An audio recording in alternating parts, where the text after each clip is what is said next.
Y los estamos saludando con muchísimo gusto en esta mañana de martes, y es el 17 ya del mes de enero del 2012.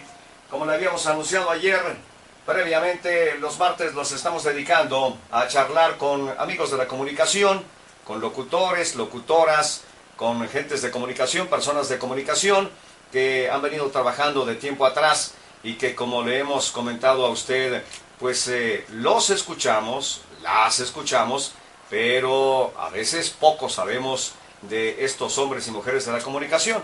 Es por eso que hemos estado invitando a varios amigos, ya estuvieron aquí en esta misma cabina, algunos compañeros de radio, y hoy le toca el turno a Liliana Penagos García, para que platiquemos con ella esta mañana aquí a través de este programa desde San Cristóbal de las Casas. Te doy la bienvenida, Liliana, muy buenos días. Isaac, muy buenos días.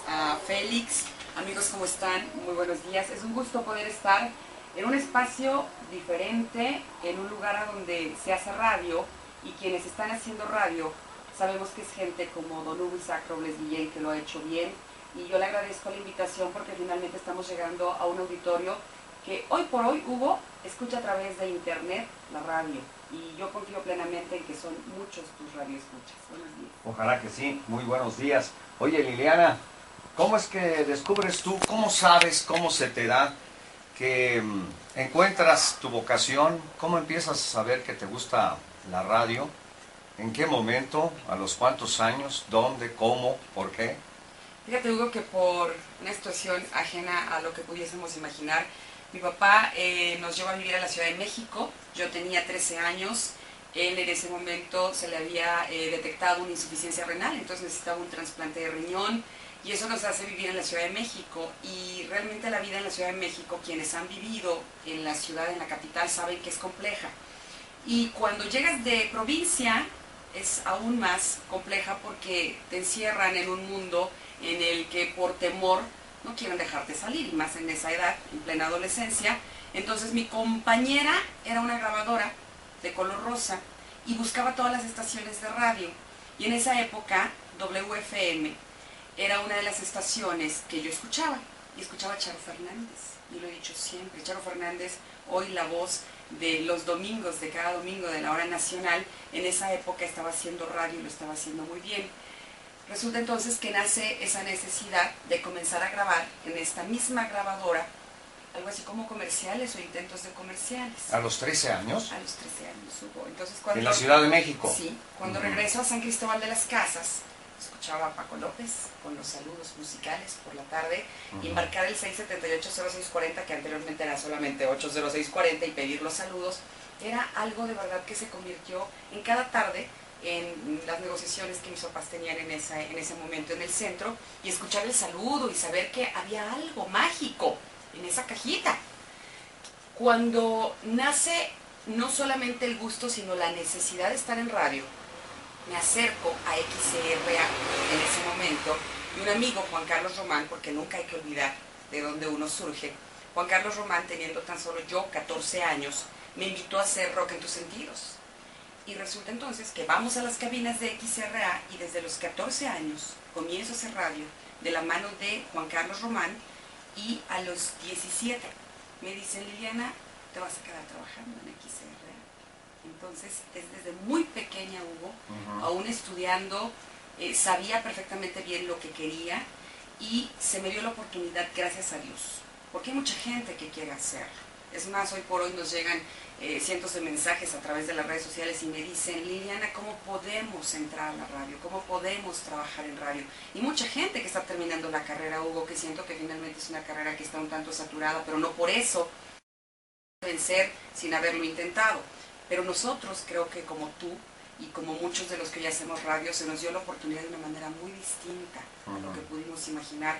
Y la radio es tan llena de magia y de pasión para quienes estamos dentro, Hugo, que pareciera imposible de dejarla.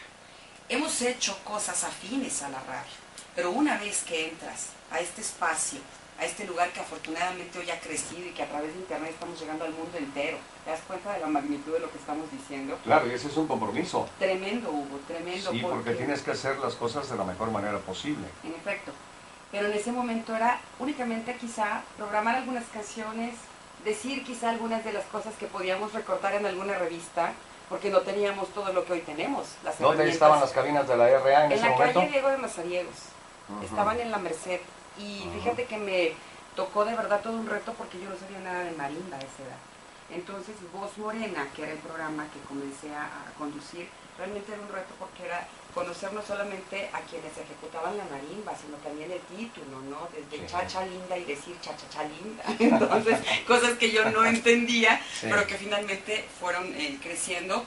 Y recibo una llamada un día del señor Francisco Narváez y me dice: Liliana, me han hablado de ti, y ha sido justamente Hugo Isaac Robles Guillén quien me ha hablado de ti, y te quiero invitar a ser parte de XCWM a los 18 años.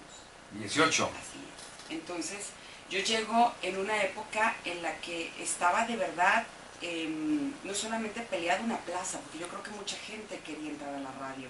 Yo sé que hay mucha gente muy valiosa que se quedó con el deseo, Hugo. ¿Tú crees que hay en San Cristóbal? Bueno, sí. Hay en San Cristóbal de las Casas un buen número de personas que quisiera estar en los medios de comunicación. Tan es así que se han abierto muchas estaciones alternativas.